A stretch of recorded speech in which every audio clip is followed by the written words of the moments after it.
Hola, bienvenidos a una cápsula más de historia. El día de hoy vamos a desarrollar el tema Causas y consecuencias de los movimientos sociales en México, de 1968 al año 2000. Bueno, durante esta década de 1960, cuando estaba gobernando el Partido Revolucionario Institucional, recordemos que es un partido que mantuvo el control político del país durante el siglo XX. Pues el país estaba experimentando un crecimiento económico gracias al modelo de desarrollo estabilizador que se había planteado. Recuerden que existían problemas importantes a nivel estructural, como la concentración del poder político.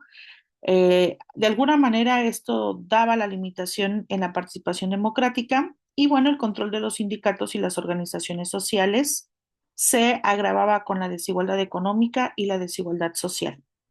Había un por ahí un mecanismo en donde la libertad de expresión pues se veía un poco suprimida y bueno, en este contexto es en el que surge la inconformidad de ciertos sectores sociales, particularmente entre estudiantes y trabajadores urbanos. Recordemos que para este tiempo, bueno, los trabajadores urbanos son los que toman auge por los grandes movimientos migratorios que hubo de la zona rural a la zona urbana.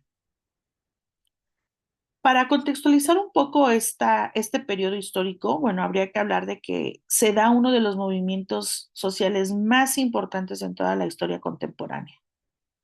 En México, el movimiento estudiantil del 68 es algo que marca para siempre la historia de nuestro país y la vida política también. La participación principalmente de estudiantes de la Universidad Autónoma Nacional Autónoma de México, la UNAM, en los estudiantes del Instituto Politécnico Nacional, que fueron dos de las primeras grandes universidades en México, pues son los que participan en este movimiento y las causas que generan esta parte, pues la represión política, que ya lo habíamos mencionado, principalmente contra los estudiantes, la falta de la libertad en la democracia y en la de expresión, que esta era como la de mayor peso, el autoritarismo que empezaba a experimentarse por el gobierno y la influencia de los movimientos juveniles internacionales que se estaba dando en otros países.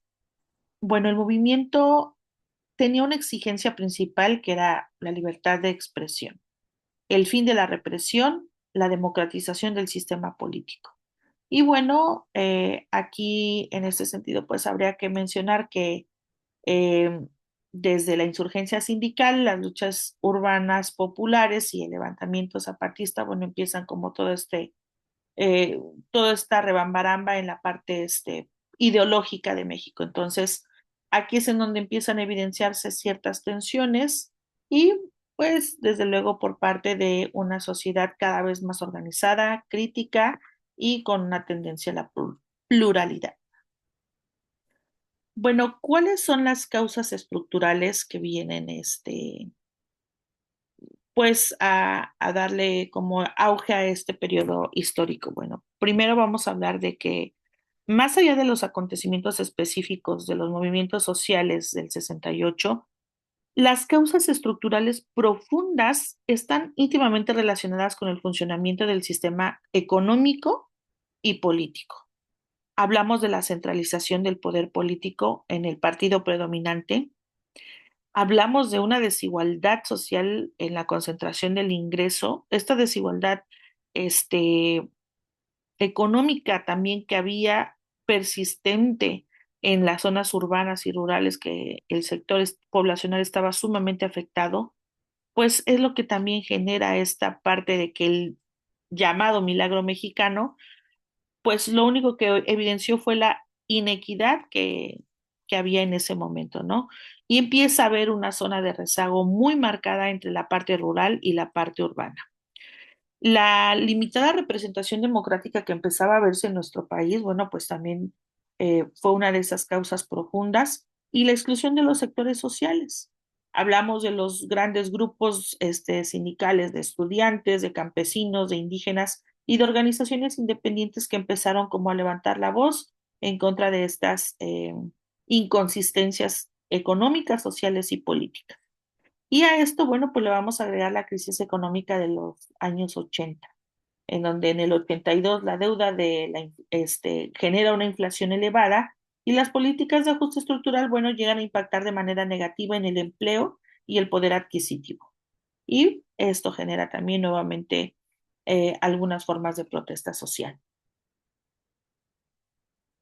Bueno, los movimientos del periodo fueron diferentes, no únicamente el movimiento del 68. Estamos hablando de que, bueno, el movimiento estudiantil por una parte representa esa exigencia o esa necesidad de ponerle fin a una represión policial contra los estudiantes, principalmente por la falta de libertades de expresión y democráticas. Y bueno, el movimiento tiene como consecuencia una matanza en la plaza de Tlatelolco, en la Ciudad de México, el día 2 de octubre de ese mismo año, precisamente del 68, con Gustavo Díaz Ordaz al mando. Las fuerzas del Estado lo que hacen, en lugar de buscar una solución, es reprimirla, porque, bueno, recordemos que se acercaban los Juegos Internacionales de las Olimpiadas y pues esto generó esa represión violenta en contra de esa manifestación estudiantil, que recordemos que no nada más había estudiantes, había algunas otras organizaciones simpatizantes con el movimiento. Este acontecimiento pues va a generar un impacto bastante fuerte, genera una desconfianza hacia el gobierno impresionante porque, bueno, denotó la falta de diálogo que hubo y la falta de inteligencia para poder resolver este problema. Hay una conciencia política que se empieza a arraigar en la sociedad. Los habitantes no solo de México, sino de todo el país, empiezan a darse cuenta de que, bueno, tienen que empezar como a ver cierta rigurosidad en la elección o en la selección de los gobiernos siguientes. Y bueno, esto da pie también a que surjan nuevas organizaciones sociales y políticas.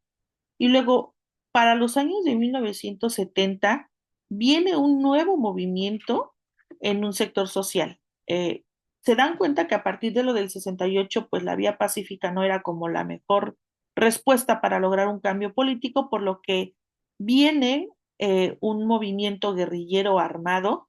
Esto se da con Lucio Cabañas y Genaro Vázquez Rojas. Este movimiento surge principalmente en las zonas rurales de Guerrero por causas de la pobreza que se vivía, la marginación social hacia el sector rural, la falta de representación política que era, es como va a ser como la constante en este periodo, y la represión del gobierno, que era como la manera de solucionar una de las consecuencias hacia las malas decisiones económicas que se estaban tomando en torno a la economía del país. ¿Qué genera como consecuencia? Bueno, pues eso, ¿no? La estrategia conocida como la guerra sucia, que se va a caracterizar por esa persecución política, las desapariciones forzadas y las operaciones militares contra los grupos insurgentes. Después de los 70 viene el movimiento social de la década de los 80. En 80 vuelve nuevamente a surgir una crisis económica, las demandas democráticas y la participación ciudadana nuevamente se vuelven a notar en un acontecimiento importante. Durante el terremoto de 1985, queda demostrada la incapacidad del gobierno para atender una situación de emergencia y demostró la capacidad de autoorganización que tuvo la sociedad para darle frente a este desastre que enfrentaba el país. La sociedad civil se organiza para el rescate de víctimas, para exigir la reconstrucción de viviendas, para criticar también la lenta respuesta del gobierno, pues porque no estaba para nada preparado para vivir y afrontar un desastre como este. El proceso de autoorganización que se da en este periodo de 1985, pues, ¿qué genera? Que la conciencia ante la crisis política que viene a notarse más adelante en el año 88. ¿Por qué? Porque es cuando la ciudadanía, a través del sufragio, elige un partido diferente, ¿no? Sale a las calles a manifestarse con el sufragio y se habla de que en ese momento la participación, bueno, de la ciudadanía elige a Cuauhtémoc Cárdenas como presidente de la República Mexicana y en un aparente fraude electoral, porque bueno, no está como comprobado legalmente, pierde frente al candidato del Partido Revolucionario Institucional, Carlos Salinas de Gortari, lo que vuelve a generar un descontento nuevamente en la sociedad y muestra la incapacidad del gobierno por tener una solución justa y democrática para las exigencias sociales. Esto vuelve a generar una movilización muy fuerte, eh, pero viene a darse al término del gobierno de Salinas de Gortari, con todo el endeudamiento del país, los programas a tope, la venta de algunas compañías nacionales al extranjero, pues causa un nuevo levantamiento. Y con esto surge el movimiento zapatista en el año de 1994. El EZLN es uno de los movimientos sociales más importantes de finales del siglo XX. Este levantamiento que surge el 1 de enero de 1994 en el estado de Chiapas, eh, se origina principalmente, pues, nuevamente la pobreza y la marginación de las comunidades indígenas. Ya no hablábamos del estado de Guerrero, ahora hablábamos del sector chiapaneco, en donde la desigualdad social, pues, estaba a tope. La falta de acceso a las tierras, a la educación y a los servicios básicos era sumamente alta. Y bueno, en este momento se destaca la intervención del subcomandante Marcos, quien era quien representaba a este movimiento. El Ejército Zapatista de Liberación Nacional se ve representada en la figura de este subcomandante y bueno, era como una crítica precisamente al modelo económico neoliberal que estaba atravesando nuestro país en ese momento.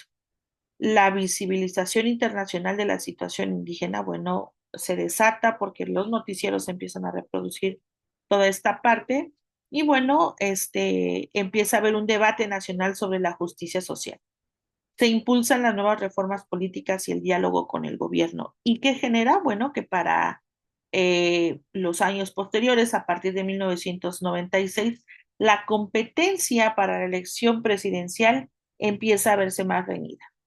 Y bueno, con esto empiezan para 1998 a acrecentarse con el surgimiento de nuevos candidatos y se empieza ya a criticar fuertemente los fraudes electorales que se han dado no nada más en la presidencia de la República, sino en otras elecciones estatales, por lo que la ciudadanía empieza a participar con alternativas en cuanto a los partidos, para que en el año 2000 precisamente venga un cambio radical de gobierno.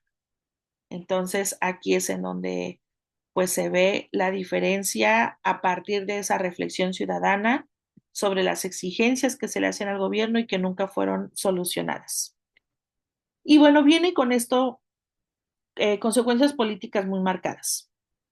Las reformas electorales progresivas, la creación de instituciones autónomas como el entonces IFE en el 90, empieza a haber mayor pluralismo partidista. La transición democrática en el año 2000 pues fue impresionante, marca un parteaguas en la historia política porque viene este cambio abrupto de gobierno y viene un reconocimiento gradual de derechos indígenas y sociales. Y a partir de esto empieza a tener como mayor auge el tema de los derechos humanos. Bueno, digamos que uno de los impactos más importantes es la transformación del sistema político mexicano. Precisamente porque, bueno, estos cambios culminan con la entrada de Vicente Fox Quesada del Partido Acción Nacional y le pone fin precisamente a 70 años de gobierno del Partido Revolucionario Institucional. Y aquí es en donde, pues, vienen algunos otros cambios también sociales y culturales. Los movimientos sociales también llegan a tener pues importantes consecuencias en toda la vida de los mexicanos, porque bueno, se destaca una mayor participación ciudadana en los asuntos públicos.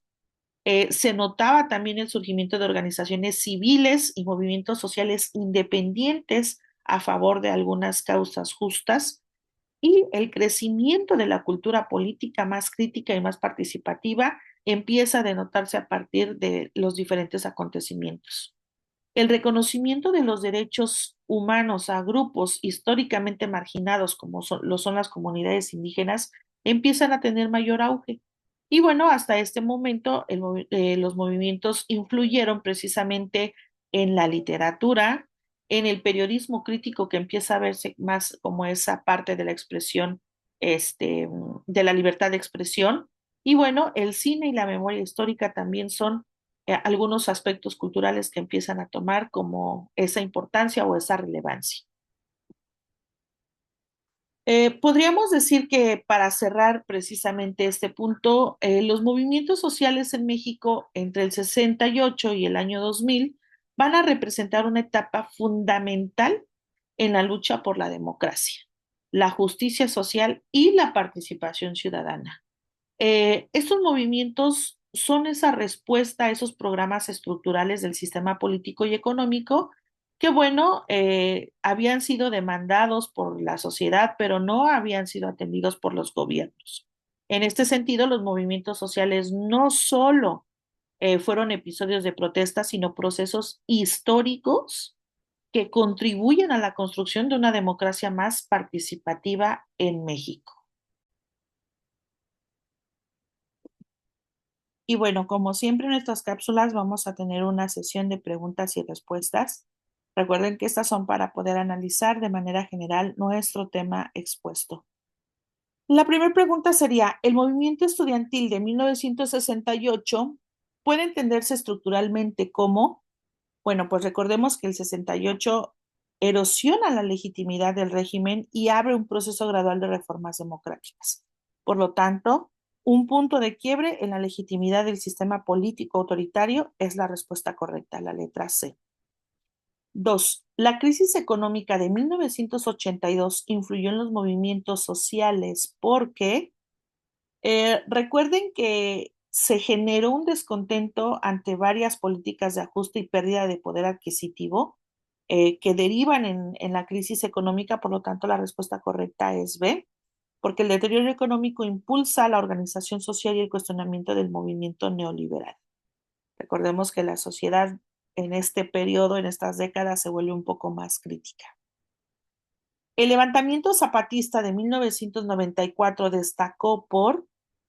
Recuerden que el EZLN, comandado por el subcomandante Marcos, articuló demandas indígenas, democracia, participación y crítica a la globalización. Por lo tanto, ¿qué es lo que destaca en él? Pues bueno, introducir una agenda indígena y cuestionar el modelo neoliberal.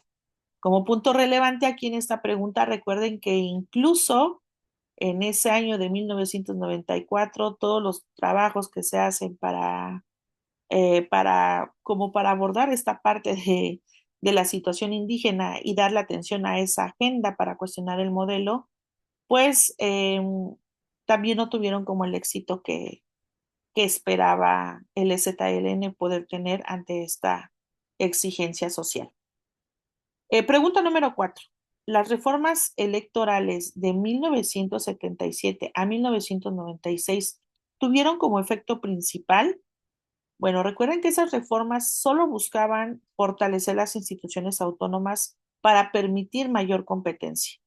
Ya venía el país de 7 décadas de gobierno por un solo partido, por lo tanto, lo que se buscaba era ampliar la competencia política y el pluralismo. Número 5.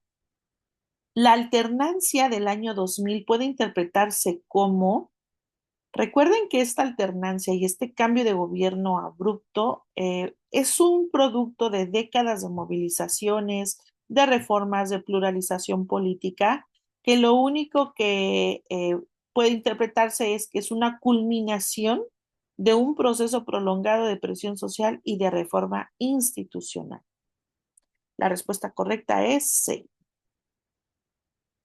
Y bueno, como siempre, les compartimos nuestra bibliografía consultada para el desarrollo de este tema. Si requieren mayor apoyo o mayor información, recuerden que nos pueden contactar a través de nuestros diferentes medios y podemos brindarles bibliografía complementaria para ahondar en este tema. Por mi parte sería todo. Les agradezco su presencia en esta cápsula y nos vemos la siguiente.